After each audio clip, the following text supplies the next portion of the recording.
ఇగో మొన్న యవాన్ అనే ఒక అబ్బాయిని సాయి యాదవ్ అని మీ గల్లీలో ఉండి అతనే చంపేసిండు. ఏంటి అసలు సాయి యాదవ్ అంటే ఎవరు, ఏంది ఆయన సంగతి? ఆయన సాయి యాదవ్ అంటే సార్ ఆయన ఒక రౌడీ. ఉమ్, ఇప్పటికే కనీసం ఇక్కడ మా అన్నయ్య వాళ్ళను రాళ్ళెత్తేసి ఇక్కడ ఉన్న బస్తీ వాళ్ళను మేడిపాయలను ఎత్తి వాళ్ళ కొట్టి అలాంటి కేసులన్నీ మా దగ్గర ఉన్నాయి. ఇప్పుడు అది తీసుకొచ్చి మీకు చూపిస్తాను. అట్లా ఒక 15-20 మందిని కొట్టిడు. ప్రతి బస్తీలో ప్రతి ఒక్కరిని కొట్టి బస్తీ ఎవ్వరు వారికి సపోర్ట్ ఇయ్యేది ఏం లేదు. ఎవడైనా వచ్చిన ఐస్ క్రీమ్ వచ్చిన కూడా ఎవడైనా గట్టిగా అరిస్తే వాడిని కొట్టేయడమే. ఆ కారు తీసుకొని పోతాడు, వాళ్ళ మేకలు ఉంటాయి. ఈడ మేకలు తగిలింది అనుకో వాళ్ళ కారు ఆపడం, కొట్టడం, వాళ్ళ దగ్గర 10,000 15,000 వసూలు చేయడం. మొత్తం దౌర్జన్యం. వీళ్ళు ఇక్కడ ఉన్న ఈ ఇల్లు కూడా కబ్జా చేసుకొని అరవ పాపన వాళ్ళది. సాయి వాళ్ళ అమ్మ ఇక్కడ ఉంటూ కిరాయికి ఉంటూ డాక్యుమెంట్ తయారు చేసిండ్రు. దొంగ డాక్యుమెంట్ తయారు చేస్తే వాళ్ళు ఎవరో గవర్నర్ కు దగ్గర చుట్టమంట. ఇదే ఇంట్లో ఉంటారు వాళ్ళు. మిగతా వాళ్ళంతా ఆ ఇంట్లో అక్క ఏ ఇంట్లో ఉంటుంది సార్, చెల్లె అక్క. ఇప్పుడు వాళ్ళు 4 అన్నదమ్ములలో ఒకరికి చెల్లె ఒకరికి అక్క, లాస్ట్ శ్రీశైలంకు చెల్లె అక్క అయితే. అయితే ఆ రూమ్ లో వాళ్ళు 4 అన్నదమ్ములు ఉంటారు. ఆ 4 అన్నదమ్ములకి ఆడపిల్ల ఒకటి. వీళ్ళు చేసే దౌర్జన్యాలకు వాళ్ళ పెద్దవాళ్ళు సపోర్టు. వీళ్ళ కొడుకులేమో సాయి, ఇంకోటి పేరేం పేరు చంటి, వాడు బాక్సర్ ఒకడు. వాళ్ళ యాదవ్ని ఒక ఇట్లా గుద్దుతే మొత్తం ఇది మొత్తం వంకరపోయింది మొత్తం. ఇదంతా పద్మారావుకు అందరి దగ్గర పోయారు, పోలీసు కంప్లైంట్. ఆ కంప్లైంట్ కూడా ఉంది ఆల్రెడీ. ఇప్పుడు మా దగ్గర చేసుకున్న కంప్లైంట్ కూడా మా అన్నను రాయెత్తేస్తే ఆల్రెడీ జైలుకు పోయి వచ్చిండు. 307 కేసు ఉంది. మా అన్ననే సార్ ఇక్కడ పైన ఆయన మీద రాయెత్తేసారు పైకి వెళ్ళి. సాయి యాదవే ఎత్తేస్తే వాడికి జైలు పంపించారు. మొన్న 15 రోజులు జైలు పోయేసి వచ్చినాక ఇక్కడ టేబుల్ వేసుకొని మొత్తము ఆయన బర్త్డే పార్టీ అంటారు. టేబుల్ వేసుకొని మొత్తం ఇట్లా ఏది ఇట్లా చిచ్చుబుడ్డిలా వస్తాయి కదా సార్, అది పట్టుకొని నేను డాన్ అట్లా అని టేబుల్ వేసుకొని కనీసం ఒక 100 మంది స్నేహితులను పిలిపించుకొని వాళ్ళ స్నేహితులను పిలిపించుకొని మొత్తం హంగామా చేస్తే పోలీస్ కంప్లైంట్ ఇచ్చినాం. పోలీసు వాళ్ళు వచ్చారు, పికెటింగ్ పోలీసు వాళ్ళు వచ్చారు. మేము 100 నంబర్ ఫోన్ చేస్తే వచ్చారు. వాళ్ళు మొత్తం సంధానించి అంత ఎలగొట్టి పోయారు ఇక్కడికి వెళ్ళి. ఇక మళ్ళా ఇక దాని తర్వాత ఇక కొంచెం చల్లగా అయిపోయింది. ఇప్పుడు వాళ్ళని కొట్టుడు వీళ్ళ కొట్టుడు జర కనిపించకూడదు. మళ్ళీ మొత్తం ఇదే సార్, ఎవరు కట్టే వాళ్ళని కొట్టడము, వాళ్ళకి ఇంటికి తీసుకుపోయి డబ్బులు ఇవ్వడము, మళ్ళీ కాంప్రమైజ్ చేసుకోవడం. ఇప్పుడు అవన్నీ ఇప్పుడు మా దగ్గర ఉన్నాయి, ఫైల్స్ అన్ని ఉన్నాయి. ఇప్పుడు బర్రెలు ఎవరు ఇంట్లోకి పడితే వాళ్ళ ఇంట్లోకి పోతాయి, అన్ని చెట్లని తినేసి వాళ్ళని ఎవరు అనేమని అంటే వాళ్ళని కొడతారు.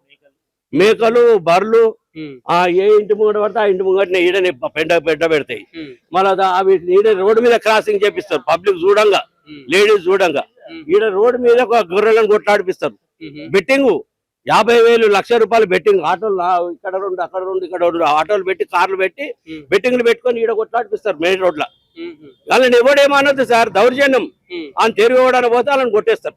మొత్తం 8-10 మంది వాళ్ళ ఇంట్లో పిల్లగాని చంపి వాళ్ళే మొత్తం అంతా ఇల్లు గ్యాంగ్ అంతా.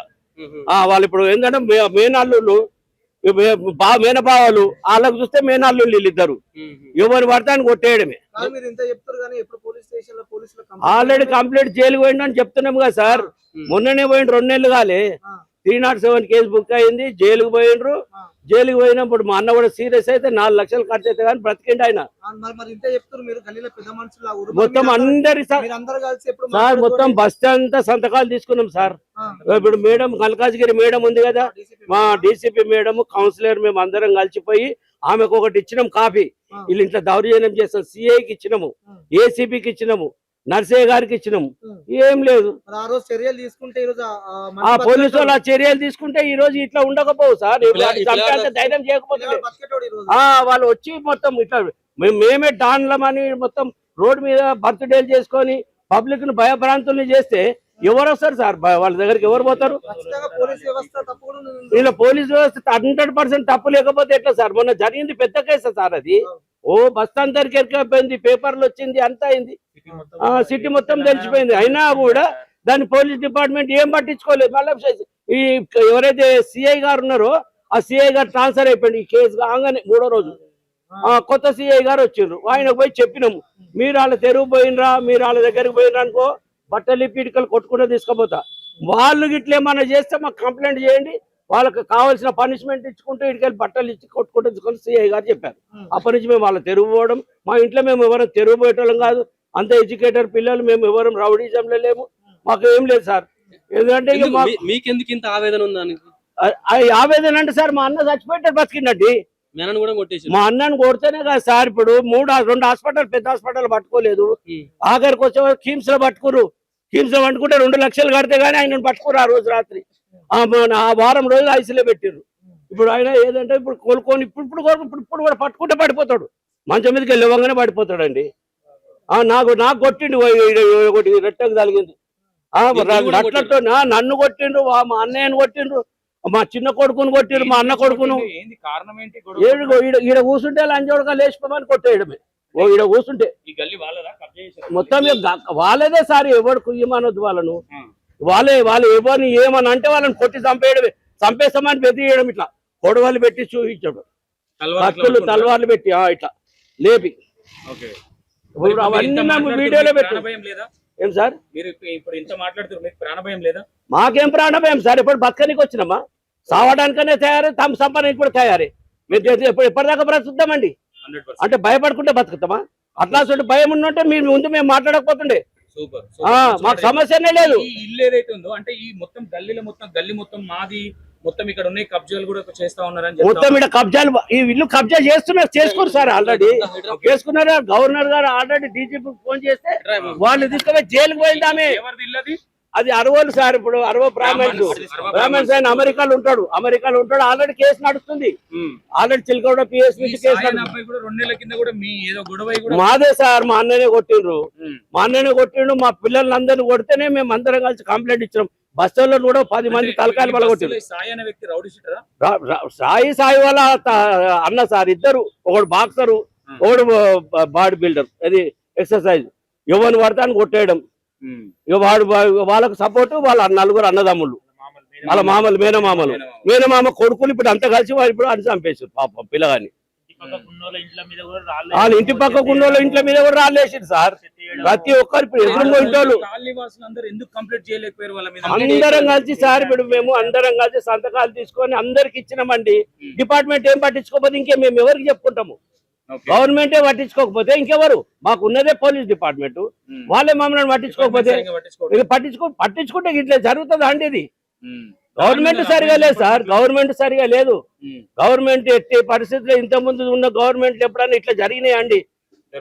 ఎన్టీ రామారావు పీరియడ్ నుంచి ఇప్పటిదాకా ఈ రౌడిజం అనేది లేదు. ఇప్పుడు కొత్తగా స్టార్ట్ అయిపోయింది సార్. ఇది ఇంత అన్యాయము మా బస్సులు అంటే ఇట్లాంటి సంఘటనలు జరగొద్దు, ఈ మంటలు జరగొద్దు అంటే ఏం చేయాలి? వీళ్ళని ఏం చేయాలంటే సార్ ఇప్పుడు ఏదైనా గవర్నమెంట్ శిక్షించాలండి. పోలీస్ డిపార్ట్మెంట్ మనుషులైతే ఏం చేయలేరు కదా సార్. ఇప్పుడు ఏరియా బహిష్కరణ చేయాలంటే ఇప్పుడు అందరు భయభ్రాంతుల్లో ఉన్నారు అందరూ. ఇప్పుడు వాళ్ళని చూస్తే భయభ్రాంతుల్లో ఉన్నారు సార్. అలాంటి వాళ్ళకి ఇప్పుడు ఏం జరుగుతుంది అనేది అందరికి భయం అయిపోయింది. ఇంటి మీద ఏమో కత్తులు గిత్తులు పెట్టుకునేది పెడుతున్నారు. ఇప్పుడు అదే సార్. ఇప్పుడు ఈడ వాళ్ళ బర్ల దాంట్లో అన్ని తలవార్లు, కత్తులు, కొడవళ్ళు వాళ్ళ ఇంట్లో ఏం తీసుకున్నా వాళ్ళ దగ్గరికి వెళ్ళి అన్ని రాడ్లు, హాకీ స్టిక్లు వెళ్తాయి మొత్తం. ఒక 50 మంది 60 మంది ఎప్పుడు సార్ జమ ఎక్కడికి వెళ్ళి వస్తారేమో? ఏం చేస్తారు సార్? ఇప్పుడు రాగానే గుమ్ము వచ్చి కొడతారు, పోతారు. పబ్లిక్ చూడగానే ప్రతి ఒక్కళ్ళు భయభ్రాంతులు అయిపోతున్నారు. మరి ఆ భయం కాదు సార్ ఎవరికైనా, ఎవరి ప్రాణమైన భయం కదండి. అవును సార్. ఇప్పుడు అది మేము చంపిన సంగతి కూడా మాకు కొంచెం తర్వాత తెలిసింది కానీ మా కళ్ళ ముందట జరగలేదని చెప్పాలా. అబ్బాయి అయితే మీడియాలో వస్తుంది, చనిపోయింది సార్. ఇదైతే చాలా అన్యాయం. అరే మీరు అది ఇప్పుడు జడ్జి గారు కానీ ఇప్పుడు ఉన్న పోలీస్ డిపార్ట్మెంట్ ఖచ్చితంగా చర్య తీసుకొని వాళ్ళని మళ్ళీ ఇంకొకసారి ఎవరు తెరుగు పోకుండా వాళ్ళకు మంచి శిక్ష చేస్తేనే గానీ బస్తీవాసులైనా ఎవరైనా హాయిగా సంతోషంగా ఉంటారు సార్. లేకపోతే చాలా అందరికీ అన్యాయం జరుగుతుంది బస్తీలో. మీరు ఈ మమ్మల్నే కాదండి, ప్రతి ఇంటికి పోయి మీరు అడగండి. ఎవరన్నా వాడికి సపోర్టింగ్ గా మాట్లాడితే అప్పుడు మీరు మాకు చెప్పండి. అరే వీళ్ళు ఇంత మంచోళ్ళని. మొత్తం ఈ బస్తీ మొత్తం ఎంతమంది, కనీసం ఒక 1000 ఇండ్లు ఉన్నాయి కదా. ఎవరికన్నా పోయి వీడు మంచోళ్ళు, ఈ సాయి వాళ్ళు, గొల్లోళ్ళు ఇట్లాంటి వాళ్ళు అంటే చెప్తారు సార్. అలాంటి పరిస్థితి తెచ్చిపెట్టారు బస్తీలో. అందరు భయభ్రాంతులతో ఉంటున్నారు.